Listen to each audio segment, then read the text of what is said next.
Halo Tribuners, saya Adi Sasono, pemimpin redaksi Tribun Jabar. Sekarang saya sedang berada di kantor KPU Kabupaten Kuningan dan tentu saja sore ini saya ditemani oleh Ketua KPU Kabupaten Kuningan, Bapak Asep Budi Hartono.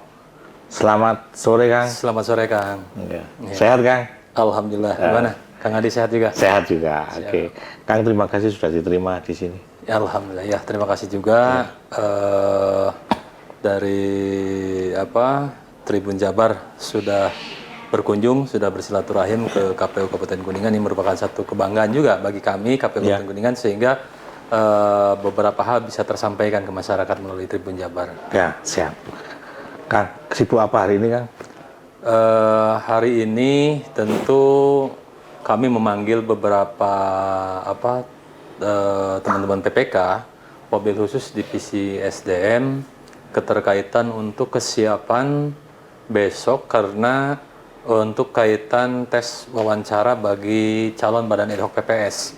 Jadi kami KPU Kabupaten Kuningan mendelegasikan kepada teman-teman PPK untuk mewawancarai calon-calon badan ad hoc PPS di wilayah kecamatan masing-masing. Berarti di Kuningan ini ada 32 kecamatan, maka besok dari mulai tanggal 21, 22, 23 itu akan melaksanakan tes wawancara di 32 kecamatan di Kabupaten Kuningan. Disebar di kecamatan ya? Betul. Oke. Jadi kita mendelegasikan, KPU Kabupaten Kuningan mendelegasikan kepada PPK di 32 kecamatan untuk melakukan wawancara bagi calon-calon badan ad hoc PPS. Ini PPK yang baru kemarin terpilih kemarin ya? PPK yang kemarin kami lantik tanggal 16 Mei. Jadi selepas pelantikan PPK tanggal 16 di Hotel Horizon, kami berikan arahan dan juga tentu bisa dikatakan orientasi tugas gitu kan, untuk melaksanakan tugas sebagaimana kewajiban PPK gitu kan, untuk membantu KPU Kabupaten Kota atau KPU Kabupaten Kuningan, Provinsi dan juga RI seperti itu. Ya. Kalau PPS dilantik kapan, Kang? Tanggal 21, 22, 23 itu wawancara, terus selanjutnya tanggal 24, 25 itu pengumuman. Lantas tanggal 26 hari Minggu insya Allah 26 Mei kami akan melaksanakan pelantikan untuk badan ad hoc tingkat PPS. Oke. Itu dibutuhkan berapa? Karena di Kuningan ini ada 376 desa dan kelurahan gitu ya. Tepatnya 371 itu desa dan 15 kelurahan. Ya. Maaf, 361 desa dan 15 kelurahan sehingga 376. Nah, kebutuhan kami untuk PPS itu kan per desa itu 3 orang. 3 orang. Berarti berjumlah 1.128 orang. Oh, banyak juga ya. Lumayan banyak untuk tingkat di Kabupaten Kuningan ini, PPS ini, karena lumayan juga banyak itu kan, 376 desa kelurahan. Itu kalau itu berapa yang nanti yang dilantik itu berapa persen dari pendaftar? Ini kalau PPK dulu ya. PPK. PPK kemarin yang daftar itu, yang membuat akun itu 1.398. Oh. Ya, yang membereskan administrasi atau lolos verifikasi administrasi itu di 554. Nah, itu kita lakukan, kan diambil 3 kali kebutuhan. Misal ada yang di satu kecamatan itu ada yang 9, ada yang 12, ada yang 15, bahkan ada yang sampai 18 orang gitu, bahkan lebih dari 15 gitu ya.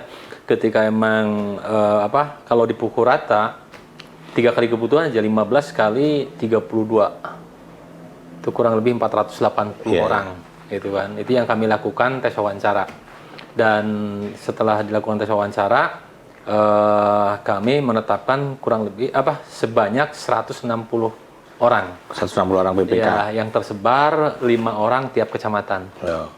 Nah, untuk PPS itu yang bikin akun di angka hampir 2000. Oh. Yang bikin akun. Nah, tentu yang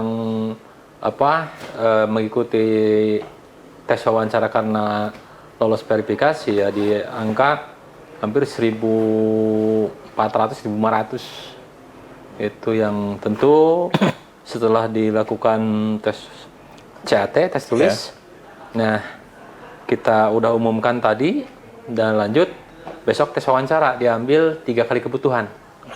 Kalau di pukul rata 9 kali 376, berarti ya itu kalau kali 10 aja udah 3.760 orang gitu. Cuman kan tidak semua desa itu ada yang 3 kali kebutuhan. Ada yang hanya 6, ada hanya 7, 8, atau 9, atau bahkan ada yang cukup ada yang hanya 3 orang gitu kan. Di satu desa? Di satu desa, hanya 3 orang gitu. Bahkan ada yang kalau 3 orang bukan serta-merta menjadi langsung lulus gitu ya, tapi tetap itu kita lakukan wawancara melalui PPK. Gitu. Kang, itu kalau dilihat-lihat lagi, tentunya ada yang orang lama, ada orang baru. Ya. Orang barunya lebih banyak kan mesti? Kalau untuk PPK tetap, karena kami berpikir untuk pertama kondusivitas, kedua juga untuk keberlangsungan atau keberlanjutan gitu ya. Keberlanjutan kaitan terlebih adalah yang krusial adalah masalah mengurus atau mengolah data. Ya, karena mengolah data ini cukup lumayan menguras tenaga dan pikiran. Karena kebetulan saya kemarin jadi masalah saya, ya. Sebelum diamanahi oleh 4 orang di periode kedua ini menjadi ketua, sebelumnya saya menjadi Kadip Datin. Yang tentu perjalanan data itu tahu betul gitu dari mulai tanggal 12 Februari sampai ditetapkan di 20 Juni 2023 itu saya tahu betul gitu kan kaitan bagaimana mengolah data begitu rumitnya gitu, begitu kompleksnya. Alhamdulillah kami KPU Kabupaten Kuningan bisa menghimpun atau memutakhirkan data pemilih di Kuningan ini sebanyak 895.041 kemarin untuk pemilu legislatif kemarin itu. Seperti itu, Kang. Partisipasi pemilih di pemilu kemarin, evaluasinya gimana? Kalau berbicara kan saat ini adalah pilkada ya. Ya, sekarang pilkada. Tentu mengacu kepada pilkada 2018. Iya. Kami melihat data itu kurang lebih di angka 68 atau tepatnya 67,6 sekian persen gitu ya. Berarti diambil 68% ya. 68% tingkat partisipasi pemilih di pemilu kada 2018. Nah, tentu kami punya harapan besar untuk meningkatkan partisipasi masyarakat. Ya setidaknya bisa di angka 75% lah, 75% gitu kan, untuk pemilu kada ini. Optimismenya dari mana itu, Kang?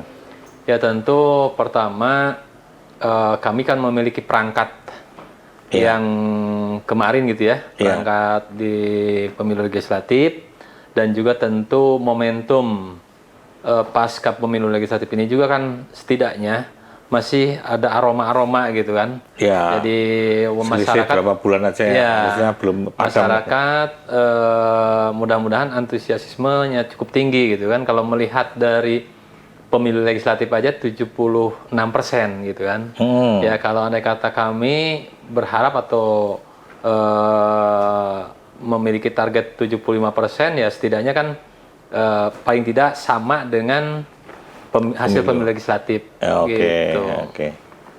Nah, ke arah sana tentu bagaimana cara kami untuk meningkatkan partisipasi sebagaimana kemarin gitu kan. Kami melakukan sosialisasi ke kampus-kampus, ke sekolah-sekolah, ke organisasi-organisasi gitu kan, untuk menyebarkan informasi terkaitan pemilu gitu kan. Terlebih ini kan hajat kabupaten sendiri kan.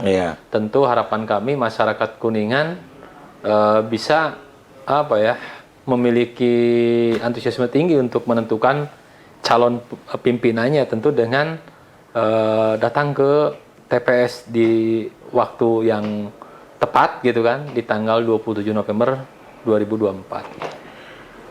Kebetulan mestinya itu hari libur, Kang, ya? Hari yang diliburkan. Diliburkan ya? Iya. Artinya kan mestinya yang bekerja di luar kota dia bisa balik gitu kan. Betul, ya, gitu ya. Harapannya itu, karena tentu pimpinan ataupun pemerintah ketika menetapkan hari pencoblosan atau hari pemilihan, tentu dengan diliburkan atau hari yang diliburkan gitu kan, tentu itu juga bagian dari strategi bagaimana meningkatkan partisipasi pemilih. Ya. Seperti itu. Kang, kalau baca berita kemarin, kayaknya dinamika di Kuningan cukup tinggi nih, Kang. Ya, betul, dinamika dalam hasil pasca penetapan. Iya. Pasca penetapan PPK, ya, karena memang sebetulnya kami KPU Kabupaten Kuningan dalam melakukan perekrutan badan ad hoc ini sudah sesuai dengan mekanisme yang ada, gitu kan. Kami tidak ada yang keluar koridor, gitu kan, tidak ada yang keluar norma, gitu kan, untuk proses perekrutan badan ad hoc seperti itu. Tapi kemarin cukup ramai gitu ya? Ya ada beberapa ini sih pandangan atau pertanyaan sih dari teman-teman media juga gitu kan. Ya salah satunya adalah ketika pertanyaannya kenapa 12 ketua PPK tidak menjadi bagian lagi di pemilu kada ini gitu kan. Ya saya pun menjawab dan menyampaikan bahwa tidak hanya ketua-ketua PPK gitu kan, karena ketua divisi Datin juga ada yang tidak jadi, ketua SDM juga tidak jadi, ketua-ketua divisi teknis juga ada di antaranya yang tidak jadi, ketua-ketua divisi logistik, hukum dan pengawasan juga sama gitu kan. Jadi di sini tidak ada pemilahan gitu kan, karena dari 5 unsur itu ada juga yang tidak lolos gitu. Iya, berarti karena seleksi ulang ya? Iya, karena seleksi ulang ini atau karena rekrutmen ulang gitu. Sesuai dengan pokoknya kami melakukan proses rekrutmen badan ad hoc ini tentu mengacu kepada pertama PKPU 2 2024 tentang tahapan dan jadwal. Nah, tentu dari PKPU 2 2024 ini memiliki turunan yaitu keputusan 476.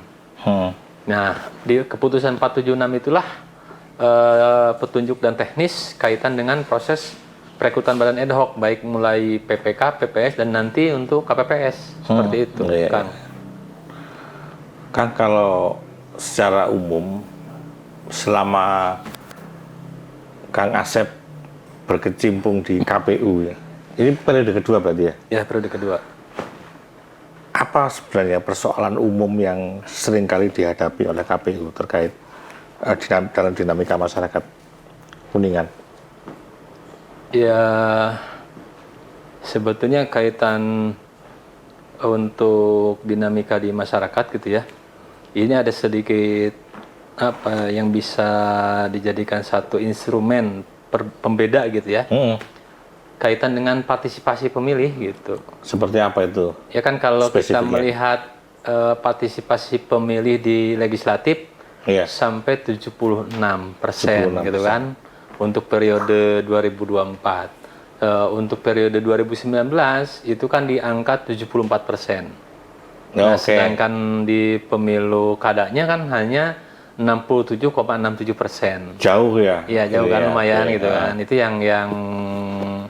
yang dirasa gitu atau yang kelihatan gitu, ada sedikit tadi pertanyaan Kang Adi gitu kan, itu yang menjadi bagian dari perhatian gitulah. Iya, seperti itu.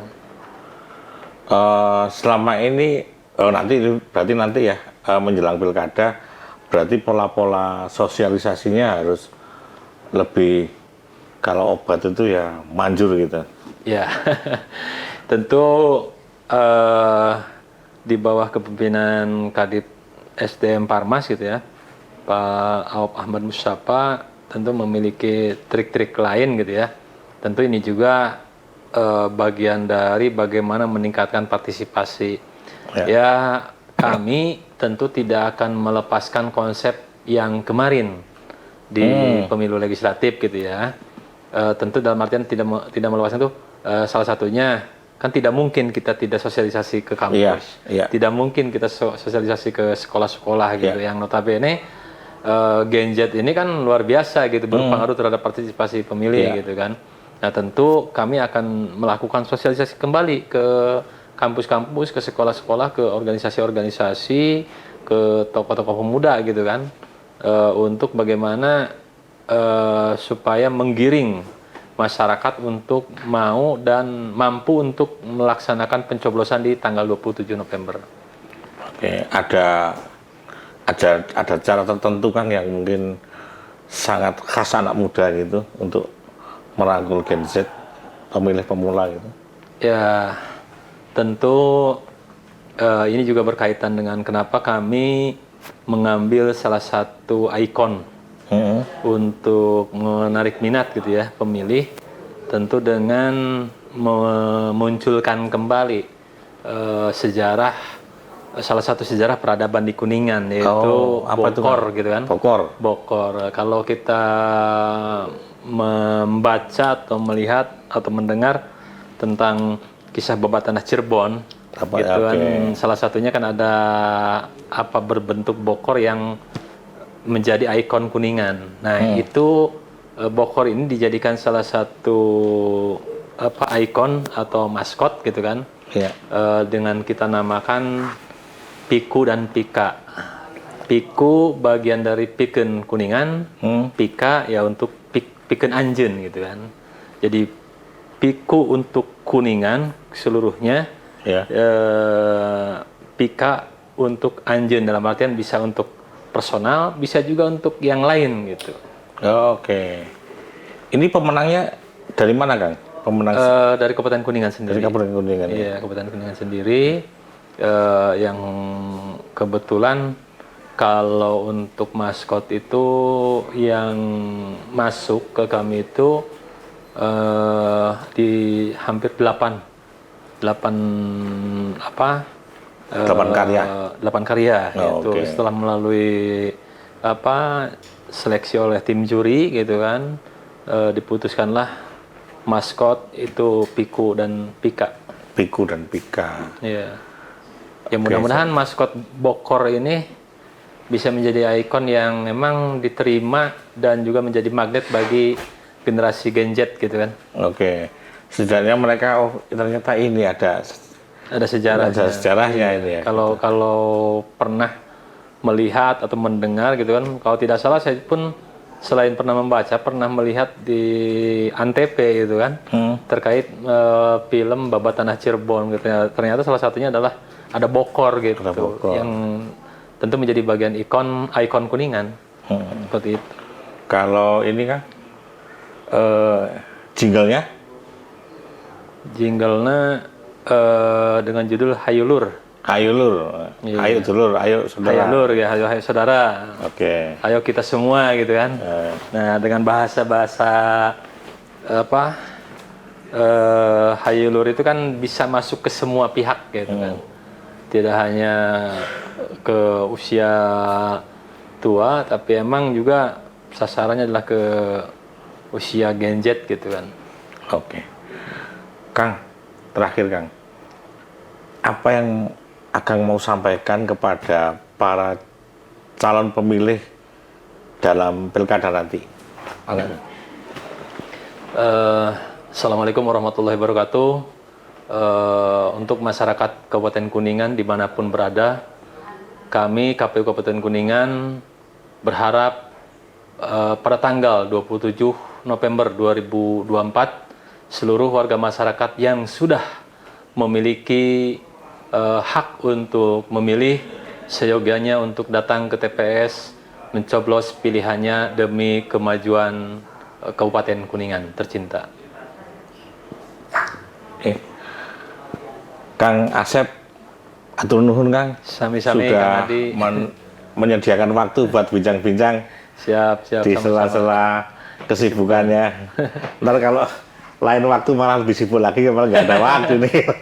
Ya, ini juga alhamdulillah, terima kasih juga nih. Sama-sama, Kang. Tribun Jabar udah datang, tak terduga melakukan podcast gitu kan. Iya. Ya, ini satu kebanggaan bagi KPU Kabupaten Kuningan. Oke. Bisa menyuarakan, menyampaikan ke seluruh masyarakat Jawa Barat, khususnya umumnya tentu Kuningan. yang memiliki channel Tribun Jabar atau yang terbiasa mengupdate di Tribun Jabar tentu Siap. akan melihat seperti Iya, ini. Gitu. oke. Mudah-mudahan. Terima kasih juga ini, Iya. Kang Ade. Sama-sama. Begitu Tribuners, bincang-bincang saya dengan Ketua KPU Kabupaten Kuningan, Kang Asep Budi Hartono. Semoga bincang-bincang kami menginspirasi para Tribuners, khususnya yang datang dari Kuningan. Kita akan jumpa lagi pada bincang-bincang berikutnya, tentu saja dengan Ketua KPU yang lain, yang mestinya punya inspirasi yang lain. Terima kasih, sampai jumpa. Assalamualaikum. Kang, Terima kasih, Kang. Download Tribun X sekarang. Menghadirkan lokal menjadi Indonesia.